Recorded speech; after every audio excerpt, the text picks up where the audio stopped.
네, 오늘 3부는 더불어민주당의 정성호 의원과 함께합니다. 어서 오세요, 의원님. 네, 안녕하십니까. 네, 현안이 참 많아서 빨리빨리 좀 하나하나 좀 여쭤봐야 될 것 같은데 일단 어제 권성동 국민의힘 대표 권한대행이 이재명 대표를 만났습니다. 네. 이 자리에서 개헌 얘기를 꺼냈다던데 네네. 어떻게 평가를 하세요? 뭐 느닷없는 얘기죠. 지금 어쨌든 지금 상황을 보면 그 대통령 한 사람의 그 초현실적인 상황 판단 때문에 네. 대한민국이 엄청난 혼란에 빠져 있습니다. 이게 상당히 문제가 있다는 그런 의식에는 전 도움을 하는데 대한민국은 뭐 대통령 중심제 국가가 아니에요. 대통령과 의회가 상호 견제하면서 협력해 갖고 민주적으로 운영하라고 하는 게 우리 헌법의 취지인데 지금 뭐 느닷없이 이 상황에서 개헌 얘기하는 건 좀 뜬금없는 얘기고요. 네. 어쨌든 지금 진행되고 있는 윤석열 대통령에 대한 수사 또는 탄핵 심판을 좀 지연시키기 위한 그런 전략적 차원의 제안이 아닌가 하는 생각을 합니다. 그래요? 시선 돌리기죠. 네. 혹시 그러면 탄핵 심판 결과가 나온 다음에는 어떻게 그 개헌 얘기를 좀 꺼낼 계제가 된다고 보십니까? 탄핵 심판에서 만약 대통령이 파면된다고 하면 바로 대통령 선거 국면에 들어갑니다. 두 달 안에 그렇죠. 선출해야죠. 파면일부터 60일 안에 대통령 선거를 해야 되기 때문에 그 안에 개헌이라고 하는 중차대한 문제가 결정되기 쉽지는 않을 것이고 다만 이번 대선 과정에서 저는 87년 헌법 체제에 대한 전반적인 네. 그 반성적 고찰이 좀 있어야 되지 않겠나 하는 생각을 해봅니다. 그러니까요. 네. 그래서 질문드리긴 네네. 부분인데, 그러니까 그 권성동 대행이 그런 얘기를 했던 거와는 별개로 개헌 논의의 필요성은 없느냐라는 질문이거든요. 네네. 예. 그건 한번 저는 뭐 검토해 대선 보겠다. 과정에서 충분히 논의될 수 있다고 생각하고 대선 있고요. 과정에서 예, 예. 그래서 여야의 대선 후보들이 예. 다 공약하지 않을까 생각합니다. 그냥. 네. 그렇게 보시는 거고요. 그다음에 권성동 대행이 또 하나 요구한 게 그 법무부 장관 등 그 탄핵 소추한 거 네네. 이거를 좀 철회를 해달라 이렇게 요청을 했는데 이건 어떻게 생각하십니까?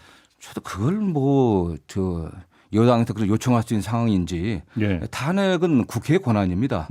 국무위원들이나 대통령이 직무집행함에 있어서 헌법과 법률을 위반한 경우 탄핵할 수 있는데 예. 지금 윤석열 대통령의 인사권 행사가 굉장히 무도했습니다. 국회에서 동의하지 않은 대부분의 뭐 전부 다 그냥 다 임명을 해버렸고요. 그다음에 일부 국무원들의 행태를 보면은 굉장히 그 위법한 행태들이 많았기 때문에 그거에 대한 국회의 그 견제권 행사였기 때문에 그걸 지금 와서 뭐 철회해달라고 하는 것은 저는 뭐 적절치 않다고 보고 있고요. 네. 만약 뭐 일부 국정 안정을 위해서 필요하다고 하면은 여야 간에 깊이 있게 좀 대화를 해야 될 문제지. 뭐 지금은 논의할 사항은 아닌 것 같습니다. 사실 지금 뭐 그 여러 탄핵이 있지만 가장 핵심적인 건 대통령 탄핵이잖아요. 네네. 이제 헌법재판소로 넘어갔고 네. 주심 재판관이 정영식 재판관으로 결정이 됐는데 네네. 의원님하고 대학 동기라면서요? 네, 그렇습니다. 네. 잘 아세요? 학교 다닐 때는 그 좀 뭐 친한 편이었습니다. 그래요? 네, 뭐 판사가 되신 이후에는 자주 본 적은 없었고요. 네. 어떤 거 좀 평을 해주신다면? 제가 한 4년 동안 경험해 본 바로는 매우 온화하고 예. 또 예의 바르고 예. 점잖은 분이셨죠. 예. 분이셨고 뭐 판사로서의 그 평도 비슷했을 겁니다. 정영식 헌재 재판관이 뭐 보수적이다라고 얘기하는데 저는 뭐 어떤 기준에서 보수적이다는지는 잘 모르겠고 네. 헌법과 법리에 충실하고 굉장히 원칙적인 분이기 때문에 저는 뭐 그런 기준 하에서 심판할 것으로 보고 있고요. 또 그분의 그 인적 관계 때문에 여러 가지 문제 제기를 하는데 박선영 진화위원장, 예. 뭐 김진태 강원도지사하고도 그렇고요. 네, 그런 관계가 있다고 얘기를 하는데 저는 그런 인적 관계 갖고서 어떤 분의 어떤 성향을 예단하고 그분이 판결에 있어서 어떤 판결을 할 것이다 이렇게 얘기하는 건 매우 부적절하다고 보고 있고요. 지금 헌법이 그 어떤 침해받은 상황 아니겠습니까? 저는 그런 관점에서 헌법과 법률에 의해서 엄정하게 판단할 뿐이다. 저는 그렇게 생각합니다. 네. 이제 그럼 일각에서 이 정영식 재판관이 관건이 되는 인물이 될 거다. 뭐 이런 식의 얘기가 많이 나오는데 그렇게는 보지 않으시는 저는 거예요? 그렇게 보지 않습니다. 과거 매우 보수적이라고 평가받았던 안창호 전 헌법재판관 같은 경우도 네. 그 당시 박근혜 대통령 탄핵 때 분명하게 어쨌든 탄핵 사유가 존재한다고 심판을 했었고요. 특히 뭐 이번 상황이 국민들도 예상하지 못했던 누구도 예상하지 못했던 너무나 엄중한 그 헌법 위반의 상황이기 때문에 그렇죠. 그런 헌법에 기초해 갖고 분명하게 판단할 것을 보고 있습니다. 네. 얼마나 걸릴 거라고 전망하세요? 의원님 이게 보시기에? 뭐 사안이 복잡하지 않기 때문에 저는 뭐 굉장히 빠른 시일 내에 뭐 판단하지 않을까 생각합니다. 법률가들한테도 저희도 이제 자문을 구해봤더니 2월 안에는 나오지 않을까 이렇게 이야기하는 분들이 많이 있던데요. 그렇습니다. 크게는 이게 비상계엄의 발동 요건에 해당하냐 안 되냐 해당하냐 하는데 너무나 명백하거든요. 발동 요건에 해당하지 않고 그렇죠. 그다음에 계엄에 따른 포고령 봤을 때는 위헌인 게 너무나 또 명백한 거고 국회 활동을 정지시켰기 때문에 그리고 두 번째가 이제 내란에 해당하냐 안 해당하냐 하는데 저는 뭐 윤석열 대통령 측에서는 내란이 아니다라고 주장하지만 저는 그거와 별개로 비상계엄의 선포와 포고령의 선포 그 자체만으로도 네. 너무나 명백한 반헌법적인 행태이기 때문에 예. 근데 뭐 이건 뭐 간단하다고 보고 있습니다. 그러니까 쉽게 말하면 이제 내란죄냐 아니냐는 사법의 영역이고 네. 그러니까 형사처벌의 영역이고 네.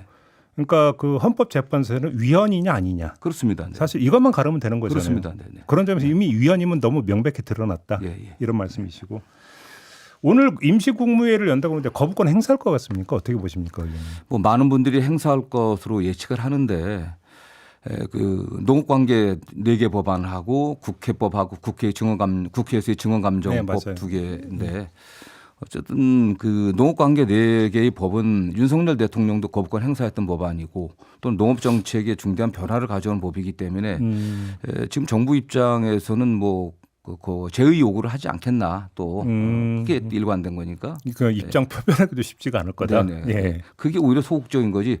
적극적으로 한다고 하면 그 수용해야 되는데 지금까지 해온 대로 간다고 하면은 네. 뭐 제의 요구를 하지 않겠나는 생각이 들고요. 네. 그다음에 저는 개인적으로 국회법과 국회에서의 증언 감정에 관한 법률은 예. 물론 개정의 필요성을 주장하는 분들 계시지만은 가능한 여야 합의해서 처리하는 게 좋지 않겠나는 생각을 해봅니다. 그러면 오늘 설령 6개 법안에 대해서 모두 거부권을 행사한다 하더라도 그것이 예를 들어서 한덕수 총리에 대한 탄핵 사유나 이렇게까지 연결짓는 건 좀 무리다 이렇게 보세요? 대통령 권한 대행이 예. 대통령의 권한의 하나인 제2요구권 행사했다고 해서 그것이 그의 어떤 직무를 행함에 있어서 헌법과 법률을 위반했다 이렇게 단정할 수는 없는 거 아니겠습니까? 네. 그러면 거부권 행사를 만약에 민주당이 알아서 오케이 그러니까 넘어가면 연동되는 문제는 헌법재판관 임명을 해야 되느냐 말아야 되느냐 권한대행이 네. 이것도 그냥 자동으로 풀리는 문제가 되겠네요. 뭐 그렇게 그런 되면 측면도 있겠죠. 네. 그 거부권 행사할 정도로 권한 행사니까 임명권도 행사할 수 있는 거 아니냐는 논리로 연결이 되죠. 그렇습니다. 그런 측면도 있고 그다음에 헌법재판관 문제는 대부분의 헌법학자들도 권한대행이 임명할 수 있다는 거거든요. 왜냐하면은 이게 대통령 추천 몫이 아니라 국회 추천 몫이고 이미 탄핵 이번 사건이 일어나기 전에 여야 간에 합의가 됐던 상황입니다. 예. 추천 인사들도 확정이 돼 있었고 구체적인 일정만 확정이 안 된 상태였습니다. 추경호 전 원내대표와 박찬대 대표 간에 합의가 있었기 때문에 그거 그냥 진행하는 거죠, 사실. 네. 그러면 예를 들어서 이제 오늘 임시국무회 안건은 아니지만 내란 특검법과 네. 김건희 특검법 이거는 거부권을 행사할 거라고 전망하십니까? 어떻게 보십니까? 저는 거부권 행사해서는 안 된다고 보고 있습니다. 그 두 건은? 왜냐하면은 김건희 특검법은 윤석열 대통령이 자기 배우자에 관련된 걸 사실상 그걸 사실 거부해서는 안 되는 건데 거부했던 거 아니겠습니까? 저는 네. 그렇기 때문에 이거는 뭐 거부권 해서는 안 된다고 보고 있고요. 그래서 내란 특검법은 현재의 그 국정 혼란 상황을 빠른 시일 내에 정리하려고 하면은 결국 특검에 의해서 현재 그런 상황들이 정리돼야 되지 않겠나는 생각을 합니다. 네. 그러면 속칭 레드라인은 이 두 개의 특검법안이다 이렇게 보면 되는 걸까요? 뭐 떼드라니라고 보긴 그렇고요. 어쨌든 뭐 그거는 국정 안정을 위해서 좀 필요한 법안이라고 생각합니다. 네. 그래요. 결국은 이제 많은 사람들이 지금 뭐 검찰과 경찰 간의 수사 경쟁을 벌여왔는데 이 문제를 정리할 수 있는 건 특검 발동 말고는 없다. 최종적으로는 특검이겠죠. 이제 이렇게 입을 모았고 네네. 그것이 이제 직결되는 게 바로 이제 일반 내란 특검. 네네. 결국 이것이 발동이 되느냐 마느냐의 네네. 문제니까 중요한 문제다 이런 예. 말씀이신 것 같고 일단 어제 검찰이 내란죄 관련을 이거를 그 특수본에서 공수처로 지금 넘겼어요. 네. 심우정 검찰총장이 결정을 했다고 하는데 왜 이런 결정을 했다고 생각하세요? 뭐 일각에서는 내란죄가 검찰정법에 의하면은 검찰이 수사할 수 없는 거거든요. 네. 그런데 검찰에서는 직권남용 뭐 권리행사방해 관련 사건으로 입건해 갖고 수사를 한다고 했는데 좀 군색하죠. 전대 법원 행정처장도 나중에 관할권에 문제가 있기 때문에 관할권이 없는데 수사를 했다고 하면 증거능력에 문제가 되고 그러면 공소권이 없는 상황이 될 수 있지 않겠습니까? 그 위험성 지적했거든요. 좀 그렇기 때문에 그런 측면도 있겠지만은 제 생각에는 이게 윤석열 대통령의 뜻이 아닌가 생각을 합니다. 윤석열 대통령께 왜냐 시간을 끄는데 아주 굉장히 좋거든요. 최종적 공수처를 넘겨도 공수처가 수사 기록을 검토하는데 상당 기간이 걸릴 것입니다. 네. 그 수사를 해도 최종 다시는 기소권이 없으니까 검찰을 넘겨야 돼요. 검찰이 다시 또 기록 검토를 하고 기소 여부를 또 결정해야 되거든요. 그러면서 상당 시간을 벌 수가 있는 거죠. 그게. 저는 그렇기 때문에 예. 이게 무슨 뭐 검찰이 어떤 수사기관의 간의 어떤 경쟁들 뭐 공수처 그다음 공조수사본부 있죠. 네. 그다음에 경찰, 예. 그다음에 검찰에 이걸 정리하는 측면도 있다. 또는 뭐 그 공소권 문제, 그다음 수사 권한 문제 이런 걸 정리하기 위해서가 아니라 윤석열 대통령 뜻이 석동훈 변호사한테 전달됐고 석동훈 변호사가 수사기관이 여러 개가 난립해서 하는 것은 좀 문제가 있다고 얘기하니까 그냥 그렇죠. 그걸 수용한 게 아닌가 생각합니다. 네. 지금 속보가 들어왔는데 윤석열 대통령 측 그러니까 아마도 석동훈 변호사가 될 것 같은데 오늘 오후 2시에 서울 고검 앞에서 입장을 표명한다. 지금 이런 속보가 들어왔거든요. 네네. 이게 다 물려 들어가는 거네요. 저는 결국. 그렇게 보고 있습니다. 네. 그래요? 예, 어제 뭐 다른 분들은 그런 생각 안 하던데 뭐 대통령의 뜻이 원로 그 공수처로 넘겨갖고 네. 넘기는 게 이 수사를 갖다 지연시키는데 시간을 어. 버는데 유리하다고 판단했을 가능성이 높다고 보고 있습니다. 조금만 더 부연 설명. 왜 공수처로 넘기면 시간 더 끌 수 있는 걸까요? 일단 검찰은 이미 수사를 많이 해왔거든요. 예. 수사 신병도 확보해 있고 예. 그 김용현 장관 비롯한 군사령관들 신병 확보되어 있지 않습니까? 그런데 이걸 수사를 그리고 본인들이 정리해서 기소하려고 하면 빨리 할 수 있거든요. 예. 윤 대통령만 소환해서 조사하면 되니까.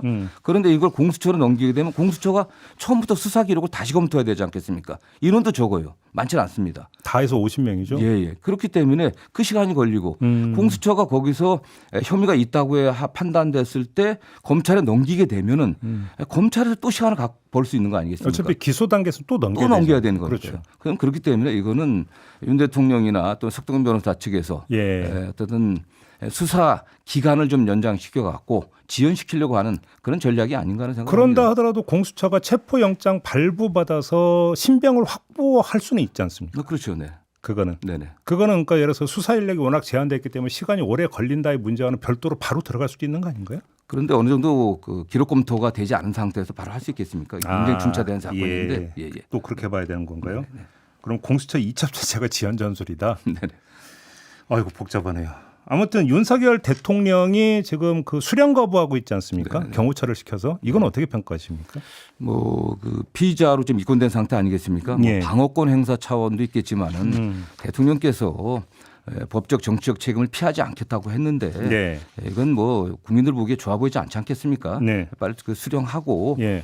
또 경호처도 수사에 협조해야 될 것으로 좀 보고 있습니다. 네. 근데 이 얘기가 나오면 그 일각에서는 지금 이재명 대표도 수령 거부하고 있다라고 이제 같이 세트로 이야기를 하고 있는데 이건 어떻게 생각하십니까? 이재명 대표가 그 공직선거법 관련 그 항소심 재판에 관련해서 관련 서류를 수령 거부했다고 하는데 전혀 사실 무근이라고 알고 있습니다. 어떻게 알고 계십니까? 왜냐하면 저는 확인해 보니까요. 예. 그날 저 송달을 하러 왔을 때 이재명 대표는 국회에 있었고 국회에서 또 상황이 계엄 상황이었기 때문에 가지 못하고 있었고 낮에 왔는데 가족이 집에 없었던 걸로 알고 있습니다. 예. 그렇기 때문에 송달이 안 됐던 거예요. 우연히. 예.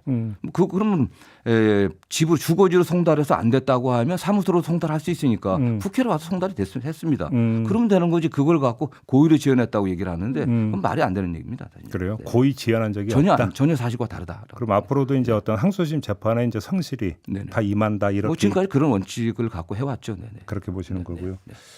알겠습니다. 지금 민주당 안에서 대선에 디귿자도 꺼내지 말라. 뭐 이런 이야기가 나왔다는데 혹시 그런 얘기 들으셨습니까? 저는 뭐 처음 듣는 얘기입니다. 보도는 그렇게 나왔던데. 전 모르겠습니다. 일부 의원들이 예. 뭐 너무 앞서가면서 앞서가고 과한 발언들을 하니까 예. 자제하라는 뭐 그런 측면의 얘기들이 있었는데 예. 지금 아직 뭐 대통령의 고리 상태가 아니지 않겠습니까? 그렇죠. 헌법재판소에 탄핵이 진행되고 있는데 예. 마치 민주당이 예. 무슨 승리자처럼 또는 뭐 대선이 결정된 것처럼 행동하는 건 국민들이 보기에도 바람직하지 않고 지금 민주당이나 이재명 대표가 해야 될 일은 지금 혼란스러운 국정을 안정시키는 거 아니겠습니까? 뭐 민생, 그 외교, 안보 다 위험한 상황입니다. 이런 면에서 여당과 적극적으로 협력해 갖고 네. 또 국무총리와 협력을 해 갖고 민생 안정을 시키는데 집중해야 될 것으로 보고 있습니다. 네. 그래요. 네. 지금 대선 얘기할 때가 아니다 이런 말씀이신 네네. 거죠?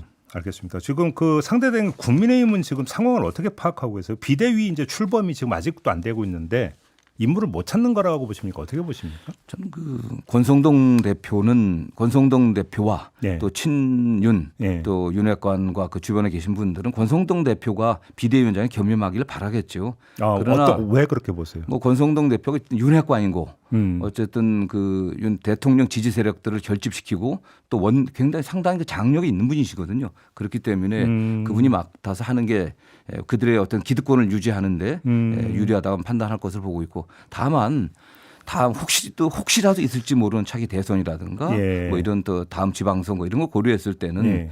그래도 국민들이 좀 동의할 수 있는 국민들로부터 어떤 새로운 변화를 이렇게 변화를 느끼게 할 수 있는 그런 분으로 하길 원하는 분도 계시는데 전 그런 가능인 것 같아요. 네.